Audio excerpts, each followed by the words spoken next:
आजपर्यंत तुम्ही बऱ्याच प्रकारच्या चकल्या खाल्ल्या असतील, पण अशा प्रकारची पारंपरिक पद्धतीने बनवलेली चकली तुम्ही कधी खाल्ली आहे का?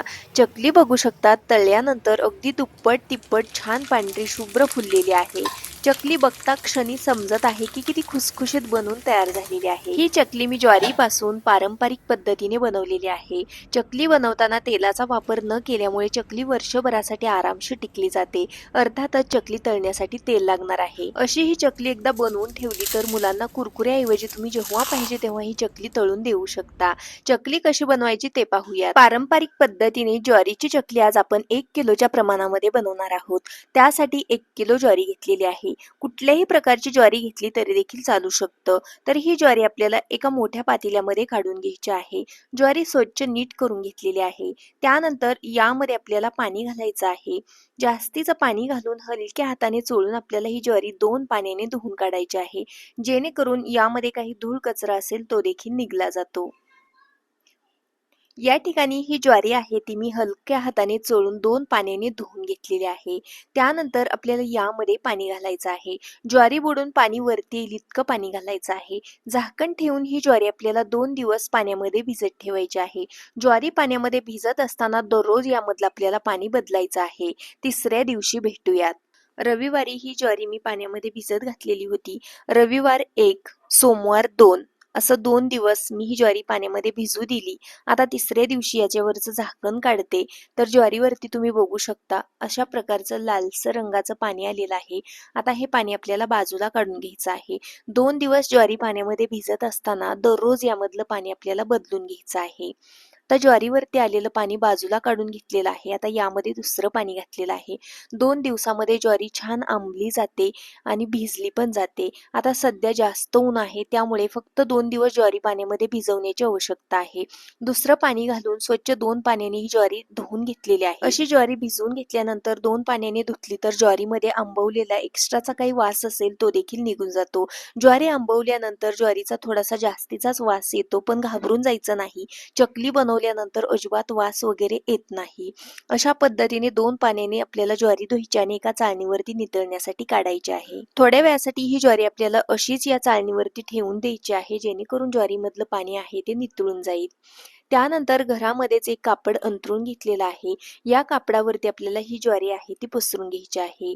लक्षात ठेवा ही ज्वारी आपल्याला घरामध्ये सुकवून घ्यायची आहे. उन्हामध्ये ही ज्वारी सुकवायची नाही. जर का आपण ही ज्वारी उन्हामध्ये सुकवली तर आपली चकली आहे ती लालसर रंगाची बनू शकते. घरामध्येच फॅनच्या हवेला ही ज्वारी आहे ती आपल्याला हलकीशी सुकवून घ्यायची आहे.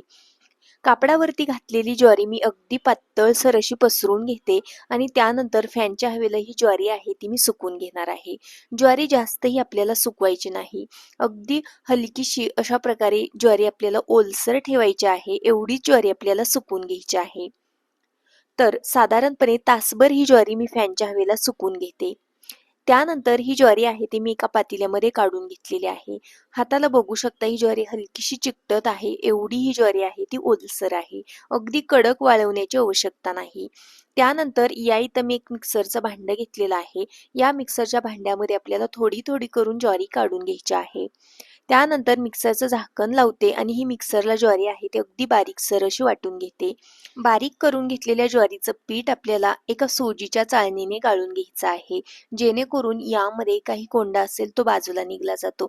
भिजवलेल्या ज्वारीमध्ये थोडासा जास्त प्रमाणात कोंडा निघतो आणि अशा पद्धतीने हे आपल्याला सोजीच्या चाळणीने चाळून घ्यायचं आहे, जेणेकरून आपली चकली आहे ती अगदी छान अशी बनवून तयार होते.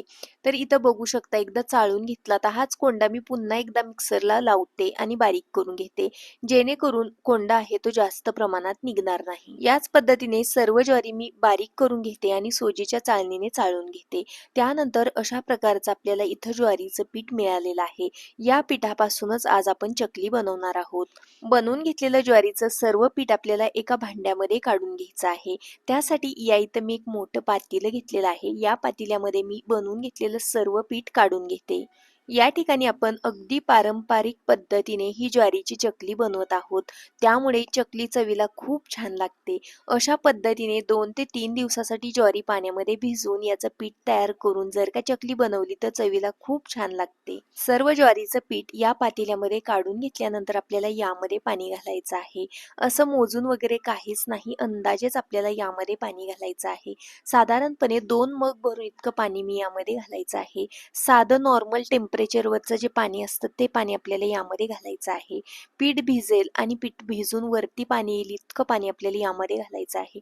थोडं जास्तीचं पाणी घातलं तरी देखील चालू शकतं. पीठ बनवून घेतल्यानंतर त्यामध्ये जास्तीचं पाणी घालून पिठामधल्या सर्व गुठळ्या मोडून घ्यायच्या आहेत. या सर्व प्रोसेसला आमच्याकडे पीठ मोडणे असं म्हटलं जातं. आता या पिठामधल्या मी व्यवस्थित अशा सर्व गुठळ्या मोडून घेते. जेवढं जास्तीचं पाणी घालायचं आहे तेवढं तुम्ही यामध्ये जास्तीचं पाणी घातलं तरी देखील चालू शकतं. आता यामधल्या सर्व गुठळ्या मोडलेल्या आहेत. याच्यावरती झाकण ठेवते आणि रात्रभर हे असंच बाजूला ठेवून देते. चाळून घेतलेल्या ज्वारीच्या पिठामधून एवढा कोंडा शिल्लक राहिलेला आहे. कोंडा थोडासा जास्त प्रमाणात राहतो. त्याचबरोबर हा कोंडा पौष्टिक देखील आहे. त्यामुळे कोंडा फेकून न देता तुम्ही कोंड्याचे पळीपापड बनवू शकता. या कोंड्यामध्ये थोडंसं ज्वारीचं पीठ घालून रात्रभर भिजत ठेवायचं आणि दुसऱ्या दिवशी मसाले घालून याला शिजवून तुम्ही याचे पळीपापड बनवू शकता. तिसऱ्या दिवशी आपण ज्वारीचं पीठ बनवलेलं होतं ते मोडलेलं होतं. आता चौथ्या दिवशी भेटूयात. चौथ्या दिवशी याच्यावरचं झाकण काढते तर या पिठावरती अशा प्रकारचं थोडंसं लालसर रंगाचं पाणी आलेलं आहे. आता हे पातेलं न हलवता अलगद असं याच्यावरचं आलेलं पाणी आपल्याला बाजूला काढून घ्यायचं आहे. पातेलं अजिबात हलवायचं नाही. जेवढं शक्य आहे तेवढं आपल्याला याच्यावरचं पाणी आहे ते काढून घ्यायचं आहे. पीठ यायला लागलं की आपल्याला थांबायचं आहे. असं केल्याने आपली ज्वारीची चकली आहे ती अगदी पांढरी शुभ्र बनून तयार होते. तर या पिठावरती एवढं पाणी निघलेलं आहे हे तुम्ही झाडांना घालू शकता किंवा फेकून देऊ शकता. त्यानंतर इथं बघू शकता अशा प्रकारे आपल्याला ज्वारीचा चीक भेटलेला आहे. या चिकापासूनच आपण चकली बनवणार आहोत. या चिकामधल्या काही गुठळ्या असतील त्या व्यवस्थित अशा मोडून घ्यायच्या आहेत आणि चीक थोड्या वेळासाठी बाजूला ठेवूयात. तोपर्यंत या इथं मी एका पातेल्यामध्ये 1 वाटी भरून इतका साबुदाणा भिजवून घेतलेला आहे. या वाटीने मी साबुदाणा मोजून घेतलेला होता. तो साबुदाणा मी रात्रीच पाण्यामध्ये भिजत घातलेला होता. त्यानंतर साबुदाणा मस्त असा भिजलेला आहे. आता हा साबुदाणा आपल्याला एका मिक्सरच्या भांड्यामध्ये काढून घ्यायचा आहे.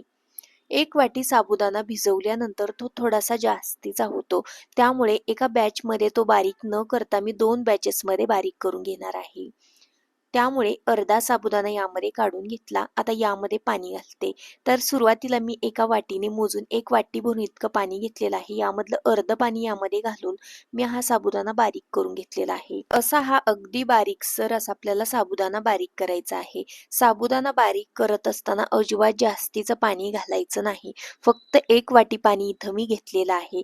या 1 वाटी पाण्यामध्येच मी 1 वाटी भरून इतका भिजवून घेतलेला साबुदाणा बारीक करणार आहे. यामध्ये बारीक होत नसेल तर तुम्ही अर्धा वाटी पाणी वाढवू शकता. पण त्यापेक्षा जास्त पाणी वाढवू नका, नाहीतर आपलं चकलीचं मिश्रण पातळ होऊ शकतं. कमीत कमी पाण्यामध्ये आपल्याला हा साबुदाणा आहे तो मिक्सरला बारीक करून घ्यायचा आहे. हा 1 वाटी साबुदाणा बारीक करण्यासाठी मला साधारणपणे 1/2 वाटी इतकं पाणी लागलेलं आहे. 2 बॅचेसमध्ये मी हा साबुदाणा बारीक करून घेतलेला आहे. बारीक करून घेतलेलं साबुदाण्याचं मिश्रण आपल्याला बनवून घेतलेल्या ज्वारीच्या चिकामध्ये काढून घ्यायचं आहे. ज्वारीची चकली बनवताना असा हा साबुदाणा आपण यामध्ये घातला तर आपली चकली आहे ती अगदी पांढरी शुभ्र बनून तयार होते. त्याचबरोबर चकलीमध्येच कुठेही तुटली जात नाही. त्यामुळे असा हा न चुकता आपल्याला साबुदाणा यामध्ये घालायचा आहे.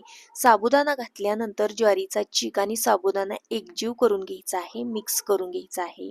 यामध्ये आपल्याला एकही गुठळी ठेवायची नाही. या स्टेजला आपल्याला हे अशा पद्धतीने एकसारखं हलवत अगदी व्यवस्थित असं प्लेनसर करून घ्यायचं आहे. यामध्ये अजिबात एक्स्ट्राचं पाणी घालायचं नाही. फक्त साबुदाणा बारीक करण्यासाठी मी 1/2 वाटी इतकं पाणी घातलेलं होतं. आता हा बनवून घेतलेला साबुदाण्याचा आणि ज्वारीचा चीक आहे तो आपल्याला एका भांड्याने मोजायचा आहे. असा हा चीक मोजून घेतला तर पुढे चकली बनवण्यासाठी पाणी किती लागणार आहे याचा अंदाज येतो. तर या मोठ्या पातेल्यानेच मी पाणी मोजून घेणार आहे. पातेलं भरण्यासाठी एक बोटभर इतका चिक कमी होता. आता बरोबर तेवढंच पाणी मी मोठ्या पातेल्यामध्ये काढून घेणार आहे. या बारक्या पातेल्याने देखील एक पातेलं भरून इतका चिक भरलेला आहे. तेवढं पातेलं भरून पाणी घेतलंच तरी चालू शकतं. कुठल्याही एका भांड्याने चिक मोजून घ्या, तेवढंच पाणी आपल्याला पुढे वापरायचं आहे. जेवढा चिक भरला तेवढंच पाणी मी इथं मोजून घेतलं आणि मोजून घेतलेल्या पाण्यापैकी एक वाटीभर पाणी मी बाजूला काढून ठेवलेलं आहे. कारण ते पाणी आपण साबुदाणा बारीक करताना वापरलेलं होतं. गॅसवरती मी जाड बुडाचं आणि मोठं पातेलं गरम करायला ठेवलं. त्यामध्ये मोजून घेतलेलं पाणी घातलं. त्यानंतर चवीकरता मी 3 चमचे इतकं मीठ घातलेलं आहे. पाण्याला अगदी छान खळखळीत उकळी काढून घ्यायची. त्यानंतर गॅस अगदी लो करायचा आहे आणि त्यानंतर बनवून घेतलेला चिक एकदा हलवून घ्यायचा आणि हा चिक एका हाताने या पातेल्यामध्ये ओतायचा आणि एका हाताने आपल्याला हे कंटिन्युअस हलवायचं आहे. असं एका हाताने आपण कंटिन्युअस हलवायचं, ते मध्येच कुठेही सोडायचं नाही. त्यामुळे यामध्ये अजिबात गुठळ्या तयार होत नाहीत आणि गॅस कुठेही फुल करायचा नाही. फुल गॅस केला तर हे पटकन करपू शकतं आणि यामध्ये गुठळ्या पण होऊ शकतात. पुढे जाऊन त्या गुठळ्या फोडणं खूप अवघड जातं. हा चिक जोपर्यंत घट्ट होत नाही तोपर्यंत अशा पद्धतीने अधूनमधून आपल्याला कंटिन्युअस हलवायचा आहे. हलवण्यासाठी तुम्ही विस्करचा वापर करा किंवा लाकडी रवी घेतली तरी देखील चालू शकतं. एखाद्या पळीचा वापर केला तरी देखील चालू शकतं. अजिबात याला मध्येच सोडायचं नाही, नाहीतर यामध्ये गुठळ्या होतात. थोडंसं मिश्रण मी टेस्ट करून बघितलेलं आहे, तर मला मीठ थोडंसं कमी वाटत आहे. त्यामुळे यामध्ये मी आणखीन थोडंसं मीठ घातलेलं आहे. एकदा व्यवस्थित मिक्स करते. या मिश्रणाला तुम्ही बघू शकता थोडासा घट्टसरपणा यायला लागलेला आहे. यामध्ये अजिबात गुठळ्या होऊ द्यायच्या नाहीत, कारण गुठळ्या पुढे जाऊन फुटल्या जात नाही. ज्वारीची चकली बनवताना काही गोष्टी लक्षात ठेवायच्या आहेत, जसं की थोडासा साबुदाणा भिजवून यामध्ये घालायचा आहे. त्याचबरोबर जेवढा चिक भरला तेवढंच पाणी घ्यायचं. त्यापेक्षा थोडं पाणी कमी घेतलं तरी देखील चालू शकतं, कारण चिकामध्ये थोडासा पातळसरपणा असतो. त्यामुळे चिकाला घट्टसरपणा आल्यानंतर गॅस अगदी लोच आहे, झाकण ठेवायचं आहे आणि 5 ते 6 मिनिटासाठी याला वाफ काढून घ्यायची आहे. 5 ते 6 मिनिटानंतर याच्यावरचं झाकण काढायचं आणि हा चिक एकदा हलवून घ्यायचा आहे, जेणेकरून हा चिक सर्व बाजूने व्यवस्थित शिजला जातो. जसा जसा हा चिक शिजत येईल तसा तसा तो आठरला जातो. आता जरी तुम्हाला हा चिक थोडासा पातळसर वाटत असेल, तरी हा चिक पुढे जाऊन आठरला जातो.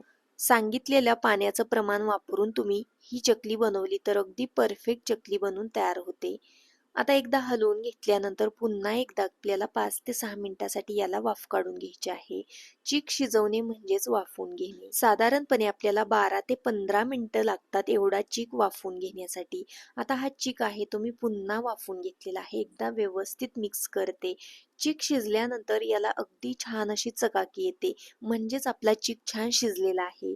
12 ते 15 मिनिटांमध्ये झाकून ठेवून लो गॅसवरती चीक अगदी परफेक्ट शिजला जातो. चीक जर का कच्चा राहिला तर चकली वाळल्यानंतर तुटू शकते. त्यामुळे चीक अगदी छान शिजवून घ्यायचा आहे. या इथं हा चीक छान शिजलेला आहे. बनवून घेतलेल्या मिश्रणापासून आपण वेगवेगळ्या प्लेट्सचा वापर करून वेगवेगळे पदार्थ बनवू शकतो. जसं की मी सुरुवातीला या साच्यामध्ये कुरडईची प्लेट घातलेली आहे. तर माझ्याकडे थोडीशी मीडियम होलची प्लेट आहे. तुमच्याकडे मोठ्या होलची प्लेट असेल तर तुम्ही यामध्ये ती प्लेट वापरा, कारण त्याने ही कुरडई आहे ती अगदी छान बनली जाते. चीक शिजल्यानंतर आपण याचे वेगवेगळे पदार्थ बनवण्यासाठी घेतलेले आहेत. हे पदार्थ बनवत असताना तुम्ही गॅस बंद केला तरी चालू शकतं, पण त्याच्यावरती न चुकता आपल्याला झाकण ठेवायचं आहे. मिश्रण आपल्याला कोमट आहे तोपर्यंतच याचे वेगवेगळे पदार्थ बनवून घ्यायचे आहेत. त्यासाठी इथं मी एक कापड अंथरून घेतलेलं आहे. या कापडावरती मी सुरुवातीला तुम्हाला कुरडई बनवून दाखवत आहे. या मिश्रणापासून तुम्ही कुरडई देखील बनवू शकता. तुम्ही जर का कुरडई बनवत असाल तर थोड्या मोठ्या होलच्या प्लेटचा वापर करा, कारण हे मिश्रण थोडंसं थंड झाल्यानंतर आठरलं जातं. ते छोट्या प्लेटमधून पडलं जाणार नाही त्यामुळे. तर कुरडई बनवताना इथं मी प्लेनच बनवलेली आहे. आता थोड्याशा कुरडया बनवून घेतल्या, त्यामुळे मी यामध्ये जिरे ॲड करते. कुरडई बनवायच्या अगोदर जिरे ॲड केलं असतं तर कुरडईच्या प्लेटमधून किंवा जी छोट्या होलची प्लेट आहे त्यामधून जिरे गाळलं गेलं नसतं. त्यामुळे मी जिरे आता घालत आहे. तर सर्व मिश्रणामध्ये मी 2 चमचे इतकं जिरे जिरे घातलेलं आहे. माझा गॅस अजूनही लोच आहे. लो गॅसवरती मी जिरे घातलेलं आहे. जिरे घातल्यानंतर व्यवस्थित एकदा मिक्स करते आणि यामधलं थोडंसं मिश्रण मी बाजूला काढून घेते. कारण या मिश्रणापासून मी अगदी थोडेसे तुम्हाला सांडगे किंवा खारोडे देखील बनवून दाखवणार आहे. गॅस बंद करा किंवा लो हीटवरती ठेवून झाकण ठेवून द्या. आता प्लेटमध्ये काढून घेतलेलं मिश्रण थोडंसं कोमट करायचं आहे आणि हाताला थोडंसं पाणी लावून अशा पद्धतीने आपल्याला याचे सांडगे तोडून घ्यायचे आहेत. हाताला पीठ चिकटत असेल तर हात थोडासा ओला करायचा आणि त्यानंतर अशा पद्धतीने सांडगे तोडून घ्यायचे आहेत. सांडगे म्हणू शकता किंवा खारोडे म्हटलं तरी देखील चालू शकता. हे देखील चवीला खूप छान लागतात. आता आपण 2 पदार्थ बनवलेले आहेत जसं की कुरडे आणि सांडगे. आता आपण बनवूया अशा प्रकारची चकली. चकली बनवण्यासाठी अशा प्रकारची माझ्याकडे 3 होलची प्लेट आहे. ही प्लेट मी या साच्यामध्ये घातलेली आहे. जी रेग्युलर आपण काटेरी चकली बनवतो ती प्लेट वापरली तरी देखील चालू शकतं. आता ही प्लेट टाकल्यानंतर यामध्ये मी मिश्रण भरलेलं आहे आणि बघू शकता ह्या 3 होलच्या प्लेटनी अशा प्रकारची चकली बनवून तयार होते. 3 होलच्या प्लेटनी चकली गोल गरगरीत येत नाही तरी पण चकली बघू शकता किती सुंदर बनून तयार होत आहे. या प्लेटनेच मला चकल्या खूप आवडल्या आणि पटकन बनून तयार होतात.